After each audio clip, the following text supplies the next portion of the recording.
بسم اللہ الرحمن الرحیم. ناظرین، economic news network international ENNI کی جانب سے میں عابد سعید آپ کی خدمت میں حاضر ہوں. آج ہم اکنامک سے ہٹ کے ایک موضوع پہ بات کریں گے اور وہ موضوع آپ سب کے دلوں کے بہت قریب ہے، وہ ہے cricket.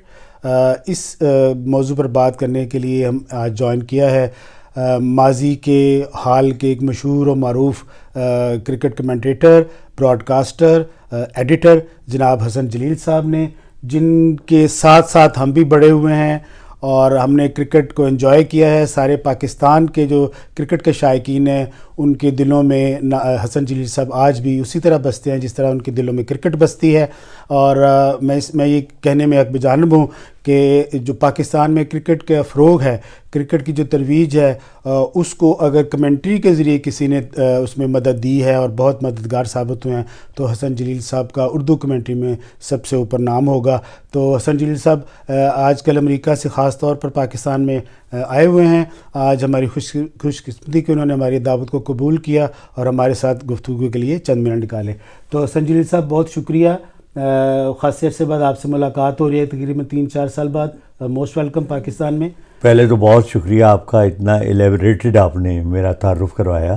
Thank you very much. اور بڑی آپ سے مل کے ہمیشہ بڑی خوشی ہوتی ہے. جی مہربانی. تو اٹس اے پلیجر. جی. تو یہ حسن صاحب یہ بتائیے، آج کی جو ہماری نشست ہے اس کا ہم یہ فائدہ اٹھائیں جی کہ پاکستان میں جو کرکٹ سے متعلق امور ہیں ایک بریف سا ایک تجزیہ میں دیں کہ کرکٹ آج کس سطح پہ کھڑی ہے، کیا اس میں بین الاقوامی طور پر یا کرکٹ میں ٹیکنیک کے طور پر کیا تبدیلیاں آئی ہیں جو ہم اس سے کوپ اپ نہیں کر پا رہے، اور پاکستانی کی کرکٹ میں ترقی جو ہے وہ بھی ہمیں دور تک نظر نہیں آتی. بہت اچھا آپ نے سوال کیا، کیونکہ اس وقت پاکستان کی ٹیم آسٹریلیا کے دورے پر ہے. جی. اور جو پرفارمنس ہے پاکستان کی وہ پچھلے جو ٹور ہوئے ان کا ریپلیکا ہے. اور یعنی 2 ٹیسٹ میچ ہم ہار چکے ہیں. جی. اور ابھی تیسرا باقی ہے. جی. اور میں سمجھتا ہوں کہ جو سب سے بڑی پرابلم پاکستان کے ساتھ ہے کہ ہم ابھی تک 90s کے ایرا کی کرکٹ کھیل رہے ہیں. جی. اور اپنی کرکٹ کو ہم نے موجودہ جو حالات ہیں ان سے ہم آہنگ کرنے کی کوئی کوشش نہیں کی. ٹیکنیک بدل گئی ہے، کھلاڑیوں کا انداز بدل گیا ہے، رولز بدل گئے ہیں، اور ہمیں ان سب کو کوپ کرنے کی ضرورت ہے. خاص طور سے T20 آنے کے بعد بہت تبدیلیاں آئی ہیں. ایک تو کھلاڑیوں کی فٹنس بہت امپورٹنٹ ہو گئی ہے. 3 فارمیٹ آپ کھیلتے ہیں، اس میں آپ کو سپر فٹ ہونے کی ضرورت ہے. انفارچونیٹلی پاکستان کی جو ٹیم ہے اس کا فٹنس کا معیار ویسا نہیں ہے. دوسرے ایک ساری دنیا نے ایک وتیرہ اپنایا ہے، اور وہ ہے کہ آپ اپنی جو بینچ اسٹرینتھ ہے اس کو زیادہ سے زیادہ رکھتے ہیں. آپ کے پاس جو کھلاڑی ہیں انہیں آپ گروم کرتے ہیں، انہیں ٹرین کرتے ہیں، ان کی ٹیکنیک ٹھیک کرتے ہیں، اور وہ آپ کی بینچ اسٹرینتھ بن جاتی ہے. اس میں ایڈوانٹیج یہ ہوتا ہے کہ آپ کے پاس ایک پوزیشن کے لیے 3-3 4-4 کھلاڑی موجود ہوتے ہیں. ہمارے یہاں ایسا نہیں ہے. ہمارا ایک کھلاڑی انفٹ ہو جائے تو ہمیں مصیبت پڑ جاتی ہے. جیسے ایک مثال ہے کہ نسیم شاہ انفٹ ہوئے تو پورا ہمارا کمپلیکشن چینج ہو گیا بالنگ کا. اور وہ بالنگ جسے کہا جاتا تھا کہ دنیا کی بہترین تیز بالنگ ہے، وہ بالکل تاش کے پتوں کی طرح بکھر گئی. تو یہ تمام چیزیں ہمیں ٹھیک کرنے کی ضرورت ہے. پھر یہ ہے کہ دیکھیے ایک سسٹم ہونا چاہیے. آپ گرومنگ کا ایک سسٹم بنائیں، آگے کے لیے پلان کریں، کھلاڑیوں کو تیار کریں ذہنی طور پہ، ان کی ٹیکنیک ٹھیک کریں، اور سب سے بڑی بات یہ ہے ان کا ٹیمپرامنٹ جو ہے اس پر بھی توجہ دیں. کھلاڑیوں کو ٹیمپرامنٹ کی بہت ضرورت ہوتی ہے. آپ نے دیکھا ہوگا کہ ہمارے کھلاڑی 20 رن بنانے کے بعد آؤٹ ہو جاتے ہیں، 30 رن بنانے کے بعد آؤٹ ہو جاتے ہیں، لمبی اننگز کھیلنے کی صلاحیت نہیں رکھتے. یہ ہمیں فوری طور پہ اس خامی پر قابو پانے کی ضرورت ہے. اچھا یہ بتائیے کہ ابھی بیک ٹو بیک کرکٹ ہو رہی ہے پاکستان میں، اور بلکہ یہ آج کل کی جو جدید کرکٹ ہے وہ وہی بیک ٹو بیک رہی ہے. سارا سال کرکٹر جو ہے وہ انگیج رہتے ہیں. ابھی پاکستان نے یہ ورلڈ کپ کھیلا انڈیا میں، اس کے بعد تھوڑی سی بات کریں کہ انڈیا کی اور پاکستان کی پچیں تقریباً ایک جیسی ہیں، کرکٹ کی انوائرمنٹ بھی ایک جیسی ہے. شائقین اور جو ادھر اسٹیڈیم میں لوگ موجود تھے ان کے رویے سے برعکس جو بھی ہم اس کو سائڈ پہ رکھیں تو جو پاکستان کی جو ناکامی کی اگر 2 بنیادی وجوہات ہم سمجھیں تو کیا ہوں گی کہ ہم کرکٹ میں اتنی اچھی پرفارمنس نہیں دے سکتے جس امید کے ساتھ ہم نے ٹیم کو روانہ کیا تھا یہاں پہ. جی ہاں، جس طرح میں نے آپ سے پہلے کہا کہ دو وجوہات ہیں. ایک تو کہ ہمارے کھلاڑی فٹنس کے معیار پہ پورے نہیں اترتے. جب آپ کی فٹنس نہ ہو تو آپ کی پرفارمنس پہ بھی اثر پڑتا ہے. دوسرے، بہت جلدی ہم انفٹ ہو جاتے ہیں. آپ نے دیکھا ہوگا پاکستان کے کھلاڑیوں کا انفٹ ہونے کا تناسب دوسری ٹیموں کے مقابلے میں کہیں زیادہ ہے، اور اس کی ایک بڑی وجہ یہ ہے کہ وہ پوری طرح فٹ نہیں ہیں. پہلی بات. دوسرے، جیسے کہ میں نے ابھی جملہ کہا کہ ہم 90s کی کرکٹ کھیل رہے ہیں. آج بھی ہم جو ہے وہ اپنے اسٹروکس میں وہ جدت نہیں لا پائے. اب آپ نے دیکھا ہوگا بڑے اسٹروکس بدل گئے ہیں. جیسے ایک زمانے میں اسکوپ نہیں ہوا کرتا تھا، اب ہو گیا ہے. پہلے ریورس سویپ نہیں ہوتا تھا، اب ہو گیا ہے. آپ ہک اینڈ پل شاٹ جو تھے ان کو بدل دیا گیا ہے. ان تمام چیزوں کو ہمیں اب تیار کرنے کی ضرورت ہے، اور یہی وجہ ہے کہ ہم جو ہے دوسری کھلاڑیوں سے اور دوسری ٹیموں سے خاصے پیچھے رہ گئے ہیں. اگر میں یہ کہوں، میرا جو تاثر ہے کہ سوائے ایک میچ کی اس ورلڈ کپ میں ہم نے سارے میچ جو ون ڈے کرکٹ ہے اس کو ٹیسٹ کی طرز پہ کھیلا، تو یہ بری بات ہوگی یا یہ ٹھیک ہوگا یہ تاثر؟ نہیں، آپ ٹھیک کہہ رہے ہیں، کیونکہ جب میں یہ کہتا ہوں کہ ہمارا اسٹائل ویسا ہی ہے تو اس کا مطلب یہی ہے کہ سلو کھیلتے ہیں، کہ ہم سلو کھیلتے ہیں. اور دوسرے دیکھیے، ہر جو ٹیمیں نئی آئے ہیں ساری دنیا میں ان کا بھی ہوتا ہے کہ plan a, plan be, plan سی. آپ کے پاس باقی ایک واضح پلان موجود ہوتے ہیں. مثلاً یہ کہ اگر آپ کی 3 وکٹیں گر گئیں تو آپ کیسے کھیلیں گے. اگر آپ کی کوئی وکٹ نہیں گری اور آپ نے 100 رنز بنا لیے تو آپ کیسے کھیلیں گے. اگر آپ نے ٹارگٹ چیز کرنا ہے تو آپ کا لا عمل کیا ہوگا. یہ تمام چیزیں ہم پلان نہیں کرتے. ہم جو ہے نیچرل انسٹنکٹ پر جو ہے وہ گیم کھیلتے ہیں، جو میں سمجھتا ہوں بہت خطرناک بات ہے. تو اس سے دور کرنے کی ضرورت ہے، اور اس کے لیے میں سمجھتا ہوں کہ کوچنگ اسٹاف ہمارا بہترین ہونا چاہیے. اور سب سے بڑی بات یہ ہے کہ کرکٹ بورڈ کی مینجمنٹ جو ہے وہ بہت اسٹرانگ ہونی چاہیے. چلیں، یہ کرکٹ بورڈ کے مینجمنٹ کی طرف آپ نے موضوع لے کے آئے ہیں، تو کیا خیال ہے؟ ہم نے دیکھے نان کرکٹنگ جو چیئرمین پاکستان کرکٹ بورڈ ہے ان کو بھی تجربہ کیا، اور پھر ہم نے ایک کرکٹنگ جو پرسنالٹی ہے رمیز راجہ، جو کہ میرے کلاس فیلو بھی ہیں، بھی ہم نے اکٹھے کیا ہوا ہے، اور مائی فیوریٹ کرکٹر ہماری ٹیم میں بھی تھے، ان کو بھی ہم لے کے آئے. تو آپ کیا سمجھتے ہیں کہ کس طرح کا جو ٹاپ مینجمنٹ ہے کس طرح کی ہونی چاہیے کرکٹ بورڈ میں، جو کہ تھوڑا سا چیزوں کو بہتر کر سکے گی؟ عابد صاحب، اب کرکٹ جو ہے وہ کھیل نہیں رہا. اب cricket has become an industry. Cricket has become a science. اب اس میں بہت سی چیزیں سائنٹیفک ہو گئی ہیں. تو اس کا سربراہ ایک ایسا ہونا چاہیے جسے نہ صرف کرکٹ آتی ہو، کرکٹ کے امور سے آگاہی ہو، بلکہ he should be a very good marketing man. He should be a very good public relationing man. International relations پہ اس کو عبور ہونا چاہیے. اسے پتہ ہونا چاہیے کون سے بورڈ ہیں، ان سے کیسے ڈیل کرنا ہے، کیا چیزیں ان کے سامنے لانی ہے جو وہ اٹریکٹ ہوں. اس کے بعد اس کو یہ بھی دیکھنا ہے کہ جو ٹیم کی شیڈیولنگ ہے وہ کس طرح ہو رہی ہے، کیا وہ آپ کی ٹیم کے فیور میں جا رہی ہے یا نیگیٹو جا رہی ہے. بڑے بڑے ٹورنامنٹس کے لیے تیاریاں کس طرح کرنی ہیں، ڈومیسٹک اسٹرکچر ہے اسے افیکٹو کیسے بنانا ہے.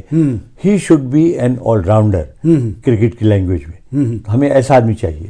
اب چلیے مختصر سے یہ بتائیں کہ جب آپ بھی کرکٹ کرتے تھے، پاکستان میں بھی تھے، تو ایک بہت بڑا ایک انفراسٹرکچر ہوتا تھا. ریکٹینگولر لیگ ہوتی تھی، قائد اعظم ٹرافی ہوتی تھی، پیٹرنز ٹرافی ہوتی تھی، اور مختلف محکموں کی ٹیمیں ہوتی تھیں، پی آئی اے، ریلوے، نیشنل بینک، حبیب بینک. یہ سارے جتنے بھی ماضی کے بڑے بڑے کرکٹرز ہیں یہ سارے ان ٹیموں میں تھے، لیڈ کرتے تھے. ایک بہت کرکٹ جو ہے وہ ایک وائبرنٹ قسم کی گیم ہوتی تھی. آج کل سب کچھ ناپید ہے، کچھ نظر نہیں آ رہا، کوئی اسپانسر آگے آنے کو تیار نہیں ہے. کیا آپ تجویز دیں گے، کس طرح اس کو بہتر کیا جا سکتا ہے؟ دیکھیے، ایک تو میں بہت خلاف تھا جب یہ جو ڈپارٹمنٹل کرکٹ ہے اسے ختم کیا گیا. جی. اس لیے کہ پاکستان جیسے ملک میں ڈپارٹمنٹل کرکٹ 2 رول پلے کرتی ہے. جی. نمبر 1، کھلاڑیوں اور نوجوانوں کو روزگار فراہم کرنا، ان کو سیکیورٹی پرووائڈ کرنا. اس کے بعد ظاہر ہے جب کسی انسٹیٹیوشن کا نام انوالو ہو جائے تو ظاہر ہے وہ پوری توجہ دیتا ہے اپنے نام کی خاطر. ان کھلاڑیوں کو لک آفٹر بھی کرتا ہے، ان کی پرفارمنس پر بھی توجہ دیتا ہے، اور چاہتا ہے کہ زیادہ بہتر سے بہتر پرفارمنس ہو، اچھے سے اچھے کھلاڑی سامنے آئیں. تو میں سمجھتا ہوں کہ ہمیں ڈومیسٹک کرکٹ پہ بہت زیادہ توجہ دینے کی ضرورت ہے. ڈپارٹمنٹل کرکٹ کو ساتھ رکھنا چاہیے، ساتھ میں ریجنل کرکٹ کو آپ پروموٹ کریں۔ پی ایس ایل بہت اچھا ایونٹ ہے، اس کو اور زیادہ بہترین بنائیں، اس سے بہت سے نئے کھلاڑی بھی سامنے آ رہے ہیں، ان کو آپ گروم کریں، انہیں ٹیم کے ساتھ رکھیں، انہیں مواقع فراہم کریں، اور جس طرح میں نے پہلے کہا ان کی ٹیکنیک بہتر کریں۔ ٹھیک، چلیں آخری دو سوال۔ پہلا سوال یہ کہ ابھی جو پاکستان ٹیم آسٹریلیا گئی ہوئی ہے، تو ادھر بھی جیسے ابھی کا 2 ٹیسٹ ہم ہار چکے ہیں، تو کیا خاص بات ہے، فرق جسے ہم کہیں گے کہ آسٹریلیا میں جا کے حقیقت تو یہ ہے کہ دنیا کی بہت بڑی بڑی ٹیمیں جو آسٹریلیا جا کے گھٹنے ٹیک دیتی ہیں، اور ان کا اس پیس سے وہ نہیں چلتی جس سے پیس پہ آسٹریلیا کھیلتا ہے، تو کیا آپ سمجھتے ہیں کہ کیا تھوڑی سی بہتری لا سکتے ہیں ہم؟ دیکھیے، علاوہ اس کے کہ پچوں میں فرق ہے بہت زیادہ، اور ظاہر ہے ان کا اثر کھیل پر بھی پڑتا ہے، لیکن میں سمجھتا ہوں کہ آسٹریلیا کی ٹیم اٹسیلف جو ہے وہ بہت بڑا چیلنج ہے تمام باقی ٹیموں کے لیے۔ Australia basically they are fighters. آپ نے دیکھا ہوگا کہ ورلڈ کپ انہوں نے شروع بڑے برے طریقے سے کیا، لیکن اینڈ ان کا جو ہے وننگ نوٹ پہ ہوا، تو انہیں یہ صلاحیت موجود ہے، they can come back from any situation and they can fight back to any situation. تو میں سمجھتا ہوں ان سے بہت کوئی لرن کرنے کی ضرورت ہے، اور ٹیموں کو بھی مینٹلی بہت زیادہ ٹفنس کی ضرورت ہے، اور بہت زیادہ تیاری کی ضرورت ہے جب وہ آسٹریلیا کے ٹور کے لیے جائیں۔ جی مہربانی۔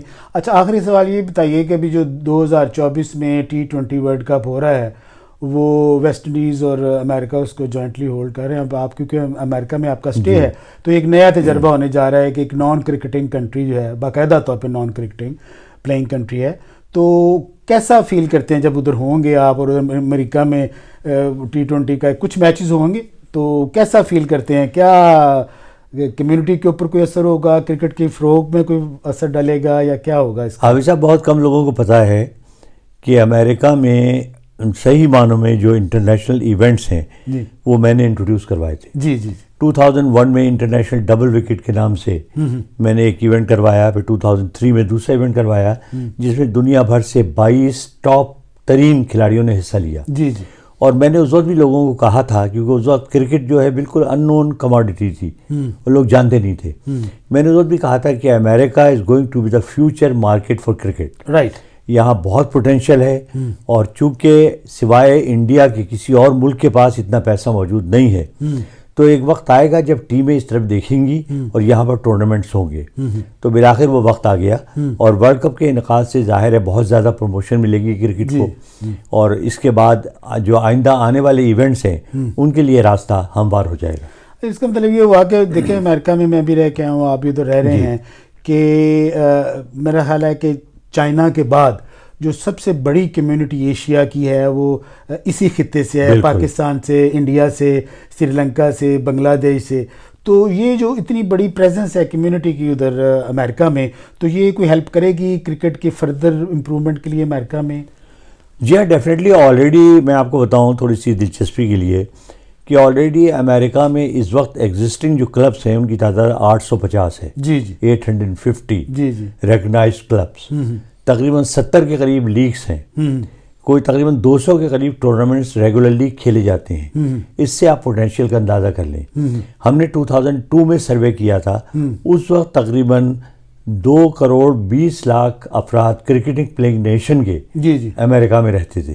اب تو ظاہر ان کی تعداد کہیں زیادہ بڑھ چکی ہے، تو آپ اندازہ کیجئے کہ 4 کروڑ اگر افراد ایک کھیل کو دیکھتے ہوں اور اسے پروموٹ کرنا چاہیں تو وہ کھیل کہاں پہنچے گا۔ چلیں، آپ نے اتنی کمنٹری کی، ساری دنیا پہ گھومے، جو ایک مختصر سا 2 باتیں میں کہوں گا۔ ایک تو آپ مجھے بتائیں کہ پاکستان کی کرکٹ نے 5 بیسٹ کرکٹ پلینگ پرسنالٹیز کون سی پیدا کی ہیں؟ رینکنگ کی ضرورت نہیں، بس 5 نام آپ مجھے بتائیں۔ اور دوسرا یہ کہ اپنے جو کمنٹری کا جو ایک دور بہت بھرپور گزارا، سب سے یادگار میچ جس میں آپ نے کمنٹری کی ہو اور آپ کی کمنٹری کرتے ہوئے اس میچ کا نتیجہ آیا ہو، وہ مجھے بتائیے 2 باتیں۔ اچھا جی، پہلی بات کا تو آپ کا یہ ہے کہ ٹو بگن ود پاکستان کا جو ابتدائی ایرا تھا 1952 سے 60 تک، اس میں فضل محمود اور حنیف محمد پاکستان کے آل ٹائم گریٹس تھے، اور ان کے بارے میں رچی بینو نے یہ کہا تھا کہ اگر یہ 2 کھلاڑی آسٹریلیا میں ہوتے تو شاید دنیا کے سارے ورلڈ ریکارڈز ان کے پاس ہوتے۔ اس کے بعد آنے والے کھلاڑیوں میں ظہیر عباس کا نام لوں گا، جی عمران خان کا نام لوں گا، جی جی جاوید میرداد کا نام لوں گا، یہ بہت بڑے کھلاڑی ہیں. جی جی اور اس کے بعد جو موجودہ جو ایرا ہے ہمارا، اس میں یونس خان بہت بڑے کھلاڑی تھے، جی جی وسیم اکرم جی جی بلا شبہ دنیا کے گریٹسٹ کھلاڑیوں میں سے ایک ہیں. جی جی تو یہ وہ پاکستان کے کھلاڑی ہیں جنہیں ہم کہہ سکتے ہیں کہ سپر اسٹارز. جی جی جی تو آج کل جو ٹیم کھیل رہی ہے اس میں کوئی آپ کو کوئی نظر آتا ہے؟ آج کل کی ٹیم میں بابر اعظم میں وہ تمام کوالٹیز اور پوٹینشیل موجود ہیں جو ایک ورلڈ کلاس کھلاڑی میں ہونی چاہیے. انفارچونیٹلی ان پر میں سمجھتا ہوں کپتانی کا بہت بڑا بوجھ تھا، بڑا انہیں کرٹیسائز کیا گیا. وہ اس وقت انڈر پریشر کھیل رہے ہیں، لیکن جب ان سے پریشر آف ہوگا میرا خیال ہے ان میں وہ تمام صلاحیتیں موجود ہیں کہ وہ بھی ظہیر عباس یا جاوید میرداد کے ٹکر کے کھلاڑی نکل سکتے ہیں انشاءاللہ. یہ بتائیے کہ جو دوسرا میرا سوال تھا کہ کوئی میچ جو آپ میں نے تو یادگار بے شمار میچز کیے، تقریباً 350 میچز. جی جی ان میں شارجہ کا جو جاوید میرداد کا چھکا تھا جی جی وہ میرا یادگار میچ ہے.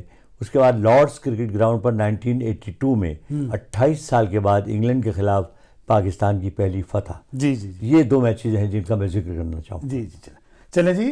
ناظرین، امید ہے کہ آپ کو حسن جلیل صاحب کی نہایت دلچسپ اور سنجیدہ گفتگو پسند آئی ہوگی. اس میں سے بہت سی چیزیں ہمارے بھی سیکھنے کے لیے ہیں، ارباب اختیار کے سوچنے کے لیے بھی ہیں، اور ان کی جو ہماری سب کی دعائیں پاکستانی کرکٹ کی بہتری کے لیے ہر وقت موجود ہیں. انشاءاللہ تعالی پاکستان کی کرکٹ دوبارہ عروج پر پہنچے گی اور دنیا میں پاکستان کا نام روشن کرے گی. حسن جلیل صاحب، آپ کا بہت بہت شکریہ. بہت شکریہ آپ کا بھی. Thank you. Thank you G.